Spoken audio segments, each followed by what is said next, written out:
Hi, in this video, we are going to look at principles of inheritance and variation from Unit 7, that is genetics and evolution. So basically, we will be looking at three major laws which Mendel proposed. He is known as the father of genetics.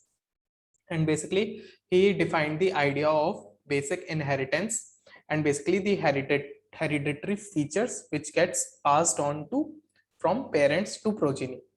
So we will be looking at that, what are the laws governing those principles, and we will be understanding that in detail. So let's start. So basically, Mendel did a lot of experiments to propose a hypothesis which was accepted later on and which was given credibility, and that this was done way before the discovery of DNA or chromosomes, right? So basically, he used mathematical models and did statistical analysis to arrive at the result which was accepted, and it was very much in alignment with what was later discovered when we reached at a molecular level to the DNA and the chromosomes. So let's look at it. What was the idea to formulate these experiments? So let's look at these facts now. So it was during the mid 19th century that headway was made in the understanding of inheritance. That ये mid 19th century का time था जिस time major leap मिली हमें inheritance के domain में. Basically inheritance की understanding में. उससे पहले ज़्यादा कुछ knowledge नहीं था लोगों को. And what happened next then? Gregor Mendel नाम के एक scientist थे जिन्होंने क्या किया, काफी सारे हाइब्रिडाइजेशन एक्सपेरिमेंट्स कंडक्ट किए. He conducted hybridization experiments on garden peas for 7 years from 1856 to 1863 and proposed the laws of inheritance in living organisms.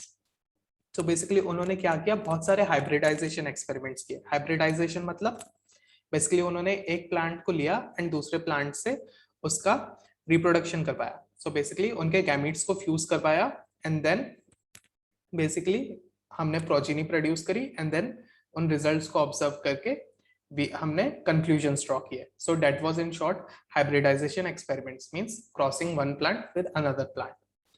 Then what was the next thing that Mendel looked for? Mendel investigated characters in garden pea plant that were manifested as two opposing traits.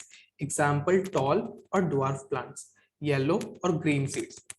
तो Mendel ने क्या किया, जो उसने plant select किए Mendel ने, उनमें basically उन्होंने अपोजिंग ट्रेट्स को देखना स्टार्ट किया. Basically these were the 7 traits which Mendel selected. तो मेंडल का क्या बोलना था कि ये जो ट्रेट्स है ये क्लियर कट डिस्टिंक्शन दिखा रहे हैं. बेसिकली एक कैरेक्टर हो गया जैसे स्टेम हाइट. सो इसके कॉन्ट्रास्टिंग ट्रेट क्या होंगे? स्टेम हाइट या तो आपका जो प्लांट होगा उसमें बहुत ज्यादा होगा, या तो टॉल होगा वो, या ड्वार्फ होगा. It will be either tall or dwarf. Then similarly, he picked up 6 more characters, and total there were 7 characters which he picked up for his experiment. He looked at flower color, flower position, pod shape, pod color, seed color, and each had contrasting traits. For flower color in the pea plant, so he did all his experiments with the pea plant. ठीक है, flower colour उसमें दो type के थे, violet और white हो गया. Flower position क्या हुआ, आपकी फ्लावर बेसिकली कहाँ ग्रो कर रही है, एक्सियल पोजीशन पे या टर्मिनल, एकदम टर्मिनेट हो जा रही है ऊपर जा करके, so that is called terminal position. Then pod shape क्या है, बेसिकली इन्फ्लेटेड है या कंस्ट्रक्टेड है. पॉड कलर क्या है, ग्रीन है या येलो है. Seed shape round wrinkled and seed colour yellow और green. So these were the traits he picked. So this is what is explained in the next paragraph. Mendel selected 12 true breeding pea plant varieties as pairs which were similar except for one character with contrasting traits. So basically Mendel ने क्या किया, 14 plant select किए. यहाँ पे आपके 7 characters हो गए. ठीक है, हर कैरेक्टर में आपके 2 कॉन्ट्रास्टिंग ट्रेट आ गए. तो 7 मल्टीप्लाई बाय 2 14, आपके टोटल इसने 14 प्लांट सिलेक्ट किए मेंडल ने. तो बट ध्यान देने वाली बात अभी यहाँ पे क्या है, एक these plants which were selected, they all were true breeding pea plant. True means their true lines were generated. True line का means क्या होता है, किसी भी कैरेक्टर का अगर आपको ट्रू लाइन चाहिए, then what we do self cross of that plant. Suppose, so how Mendel would have achieved true line of any trait, that is by self pollination. Plant को लिया होगा एंड उसको बार बार repeatedly self pollinate किया होगा. For example अगर कोई plant है and वो टॉल दिख रहा है, तो it is not confirm that वो जो प्लांट है टॉल है, उसमें दोनों टॉल जीन्स जो प्रेजेंट है दोनों डोमिनेंट है. It can be very much the case that the gene might be not homozygous, it might be heterozygous as well. ठीक है, एक टॉल का बेसिकली इसमें अलील हो सकता है डोमिनेंट टॉल एंड एक रिसेसिव टॉल हो सकता है. सो बेसिकली अगर हम इसको सेल्फ पॉलिनेशन कराते हैं, वापस से हमने इसका क्रॉस इससे करा दिया, then what are the probable combinations that we might get? We might get, let's do it quickly, tt multiplied by tt. So what are the combinations that we might get? We might get tt, t and t, t and t, capital T and small t, and one small t and another small t. So basically in a gene, it is a characteristic of the gene कि जो आपका dominant वाला है वो dominance show करेगा अगर वो single present है तब भी. ये फर्क नहीं पड़ता कि वो पेयर में प्रेजेंट है या सिंगली प्रेजेंट है. सो यहाँ पे आप देख रहे हो कि यहाँ पे वो सिंगली प्रेजेंट है, कैपिटल वाला जो ट्री है, इसलिए इस वजह से ये जो प्लांट जो है ये आपका टॉल ग्रो करेगा, ये भी टॉल ग्रो करेगा. पर यहाँ पे ये आपका जो है ये डॉर्फ आ गया प्लांट, क्योंकि यहाँ पे आपके रिसेसिव जीन्स प्रेजेंट है. सो बेसिकली कहने का पॉइंट क्या है, जहाँ पे जैसे ये डॉर्फ आ गया, अगर आपने मान लिया सेल्फ कराया इस प्लांट का और डॉर्फ आ गया, so what he will do, he will eliminate that means it is not a pure line.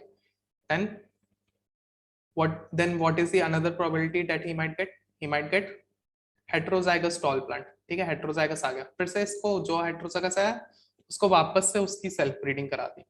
तब तक कराते गए जब तक सारे प्लांट्स जो आ रहे हैं हमारे सेल्फ ब्रीडिंग कराने के बाद उनके जो कैरेक्टर है वो प्योर नहीं हो जा रहे. जब तक हमें कैपिटल टी और कैपिटल टी नहीं मिल जा रहा तब तक उसने सेल्फ कराते गए. ग्रेट.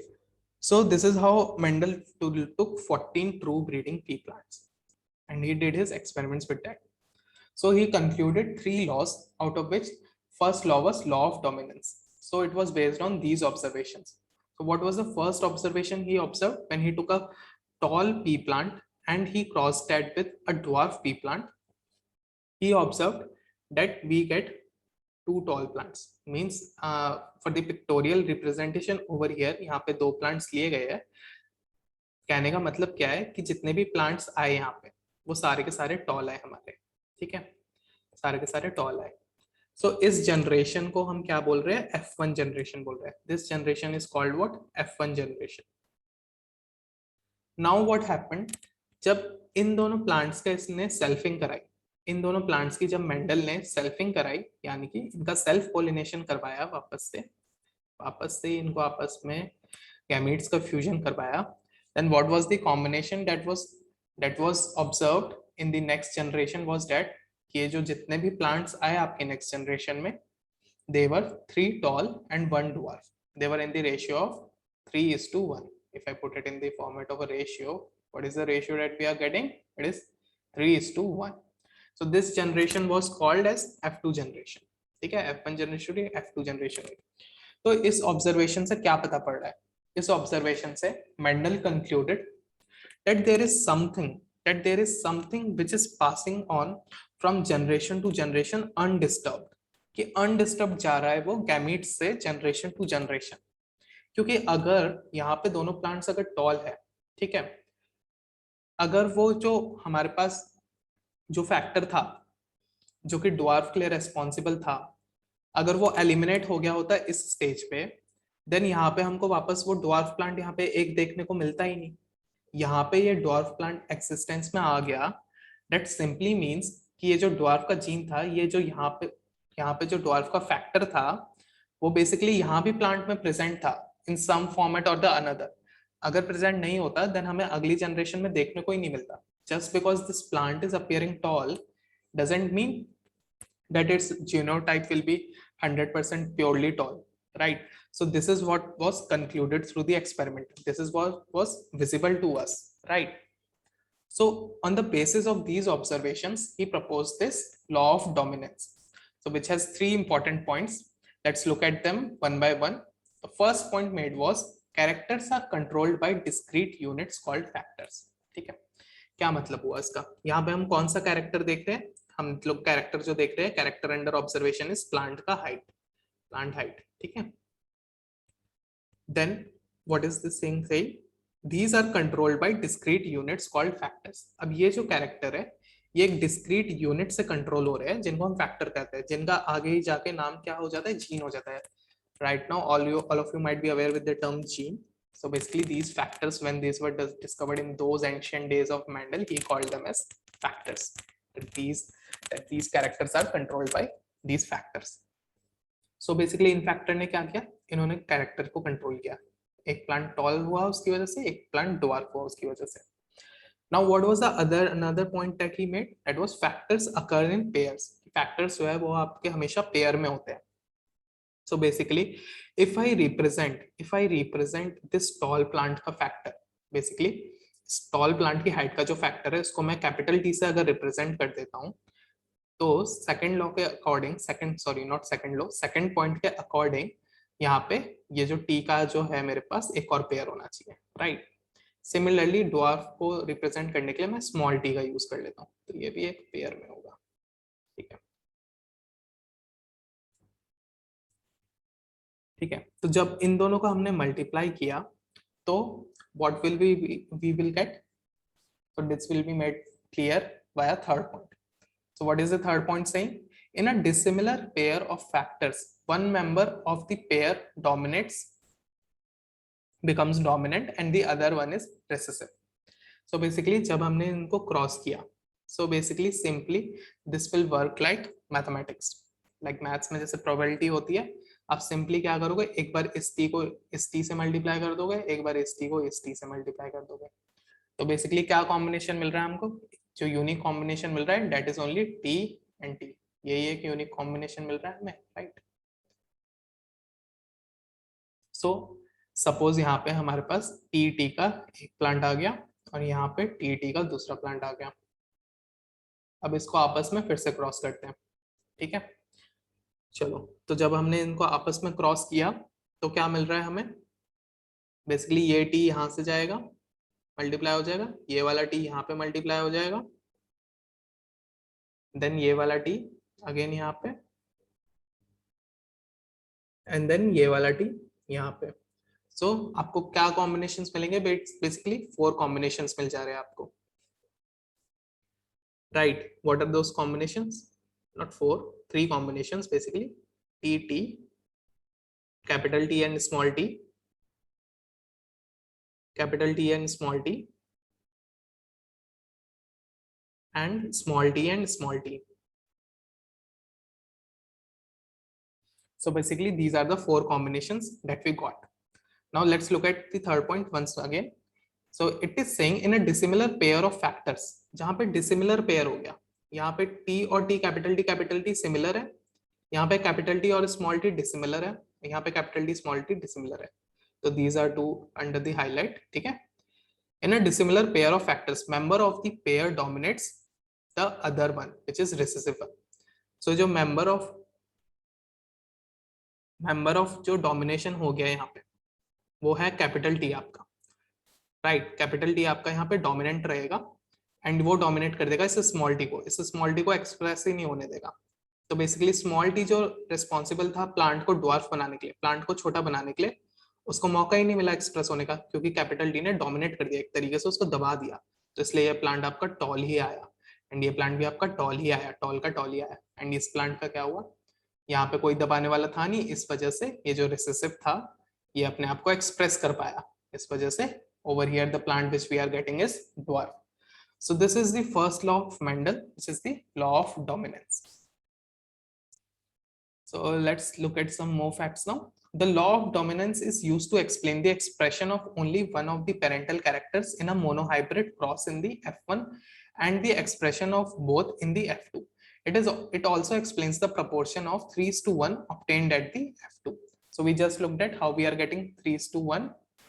ठीक है, सेम चीज बोली जा रही है यहाँ पे। मोनोहाइब्रिड क्रॉस मतलब सिर्फ एक कैरेक्टर को ले रहे हैं हम, जैसे अब टोटल 7 कैरेक्टर्स थे जिस पे मेंडल ने एक्सपेरिमेंट किया, पर यहाँ पे कैरेक्टर अंडर ऑब्जर्वेशन क्या है? खाली एक। सिर्फ अगर एक कैरेक्टर को ऑब्जर्व करते हुए हम एक्सपेरिमेंट करें वाला, तो लॉ ऑफ डोमिनेंस हमको क्या बता देता है बेसिकली, कि आपका जो रेशियो आएगा F2 में वो 3:1 आएगा, ठीक है। डोमिनेंट वाले आपके 3 रहेंगे एंड जो रेसिसिव वाला रहेगा वो 1 रहेगा। एंड F1 में क्या होगा आपका, बेसिकली F1 में जो आपका है क्या बोलते हैं, पेरेंटल कैरेक्टर का जो एक्सप्रेशन होगा वो सिर्फ एक 1 होगा, इट विल बी ओनली 1। सो यहाँ पे आपका F1 जनरेशन में अगर आप क्लोजली देखेंगे, so there is no dwarf here, ठीक है। यहाँ पे बेसिकली क्या है, दोनों टॉल ही आया। दोनों टॉल कैसे आया, सिंपली सेम चीज जो थर्ड पॉइंट है वो एप्लीकेबल हो जाएगा, क्योंकि यहाँ पे हमारा क्या था, यहाँ पे टॉल को हमने समझा कि हमेशा जो हमारे फैक्टर्स है वो पेयर में आकर करेंगे, ठीक है। तो यहाँ पे टॉल का कैपिटल टी हो गया, ड्वार्फ का स्मॉल टी हो गया। जैसे ही इनका क्रॉस किया हमने तो क्या मिल गया हमें, कैपिटल टी और small T, capital T small T, capital T और small T. Capital T small T में कौन सा एक्सप्रेस होगा आपका, कैपिटल टी वाला, क्योंकि वो डोमिनेट कर देगा स्मॉल टी को। इस वजह से हमें यहाँ दोनों प्लांट्स क्या मिले, टॉल मिले। इसको फर्दर क्रॉस किया हमने, 3:1 का रेशियो हमको यहाँ F2 में मिल गया। So I hope this law is clear. I tried to explain it uh, in a very simple way. I hope that is clear. In next video, we will look at another law which Mendel proposed, that was law of segregation. And next video, we will look at law of independent assortment. So let me know whether you like this video, and if you did like it, you can like, comment, share, and subscribe. Bye. Thank you.